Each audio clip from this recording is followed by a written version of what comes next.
काजू करीसाठी आपण कांदा कापून घेतलेला आहे आणि थोडे काजू घेतलेले आहेत. आता आपल्याला कांदा आणि काजू पाण्यामध्ये उकळून घ्यायचे आहे. चांगले उकळून घ्यायचे आहे ते गरम पाण्यामध्ये. काजू टाकलेले आहे. त्यानंतर आपल्याला काजू उकळून झाल्यावर एका मिक्सरच्या भांड्यामध्ये काढून घ्यायचे आहे व त्यामध्ये आता तेल गरम झाल्यावर त्यात आपल्याला खडा मसाला टाकायचा आहे, जो तुमच्या घरी असतो. आपण खिचडीला वापरतो तो खडा मसाला टाकायचा. त्यानंतर खडा मसाला चांगला परतून झाल्यावर कांदा आणि टोमॅटो चिरून घेतलेला टाकायचा. कांदा आणि टोमॅटो चांगला फ्राय करून घ्यायचा लालसर.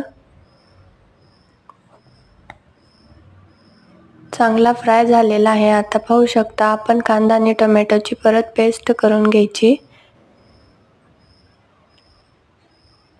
तुम्ही बिना पेस्टचे पण कांदा आणि टोमॅटोची भाजी करू शकता. आता मी जिरे घेतलेले आहे. जिरे आणि मोहरी टाकून झाल्यानंतर आपल्याला कांद्याची आणि टोमॅटोची पेस्ट तेलात टाकून घ्यायची आहे आणि चांगली लालसर होईपर्यंत परतून घ्यायची आहे. त्यानंतर 1 चमचा हळद टाकून घ्यायचा आणि आपल्या घरगुती मसाला असतो काळा मसाला, लाल तिखट, ते टाका.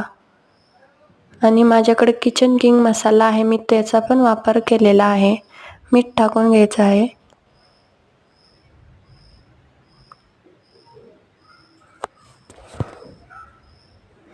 असं चांगल्या प्रकारे फ्राय झाल्यानंतर कांदा आणि काजूची पेस्ट पण टाकून घ्यायची आहे. मी कांदा आणि काजूची पेस्ट तयार केली आहे.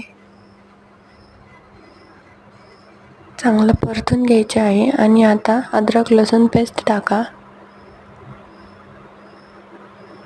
तुम्ही घरगुती पण अद्रक लसूण पेस्ट बनवून टाकू शकता. आता आपल्याला काजू टाकून घ्यायचे आहे. मी काजूचे तुकडे केलेले आहेत. तुम्ही काजू फ्राय पण करून घेऊ शकता. माझ्याकडे इतका टाईम नव्हता म्हणून मी काजू तसेच टाकले.